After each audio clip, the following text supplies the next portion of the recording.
I was gifted this indoor-outdoor pet house, so it's a pretty good size. It has a balcony, it has an asphalt roof, it has little windows, it has PVC guards for in the front so it doesn't let anything else get in.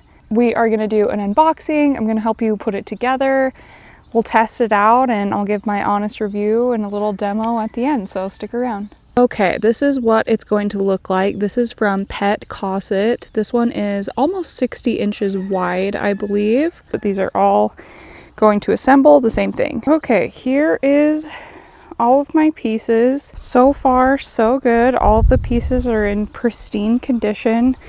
It was packaged really well. It has these layers in between each of them, and here are all of the screws and parts to put it all together. It looks like it does not come with any tools. I did find the manual assembly instructions underneath all of this packaging, so that could have been easily missed and thrown away. We're going to see how this assembly goes. It says time it takes 30 to 60 minutes, number of people 2.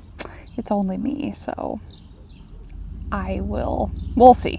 It's all labeled, and the screws and parts that you need, as well as up at the top it says you need a screwdriver, a Phillips head screwdriver, and an electric drill.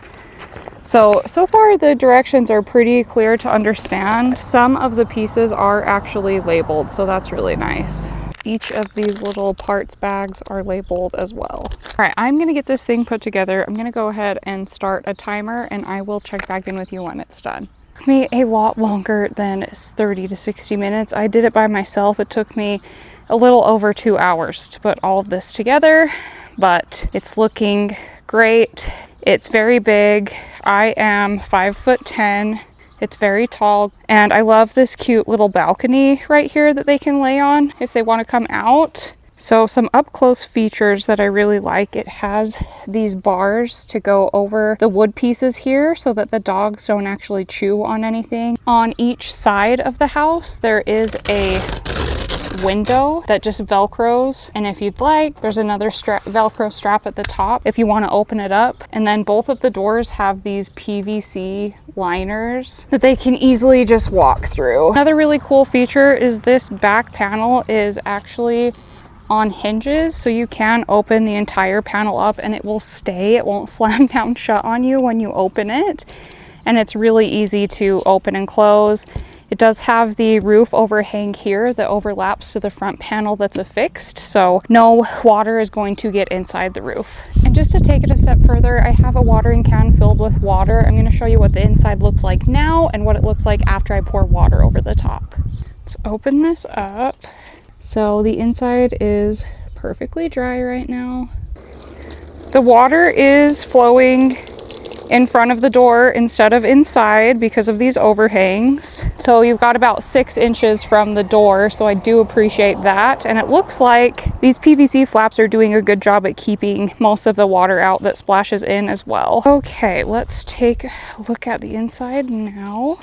And I am not seeing any water other than the little bits that splash inside underneath the PVC cover. And you can see here, even when I lift this up, there's a dry spot where the overhang covers it. So that's a really good sign. I think this is going to be very much waterproofed. So I have a poodle, a standard poodle, and a border collie mix. So they're both medium-sized dogs. I just set them up with some things, their toys, food, and water on the inside here. We'll test it out with them inside and see how much room you have and how much they like it. Got toys, food, and water in here, and I laid down a blanket. One of the dogs is in here checking it out. This is the border collie mix. Okay, both dogs are inside. We got the cat checking it out. The poodle fits in here well. There's still plenty of space in here for both of them. I even have their big food and water bowl and stand in here, and it still looks like there's plenty of room.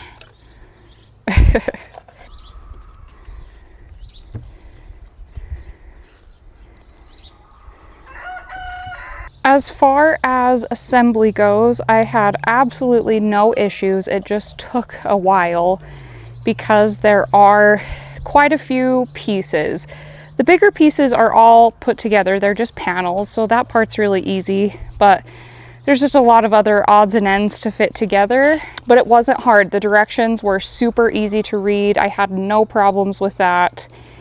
And I do think this is well made. Like, it doesn't move at all when you shake it. I would just be careful if you move it and have two people so that it doesn't drag. That would probably cause issues. Both of my dogs weigh 50 pounds. They have no issues laying in here. I do not hear any creaking. I didn't see any bowing when they were laying in here. I weigh 180 pounds and I was able to stand inside of this no problem. The only space that I would be a little bit worried about would be the balcony. It just doesn't have as much support. You really only have the wooden slats for support, but other than that, it's waterproof, it's really beautiful, it's sturdy, it's well made. I think this would be a great outdoor dog house. I love the asphalt roof as well. I just think it's going to last a really long time.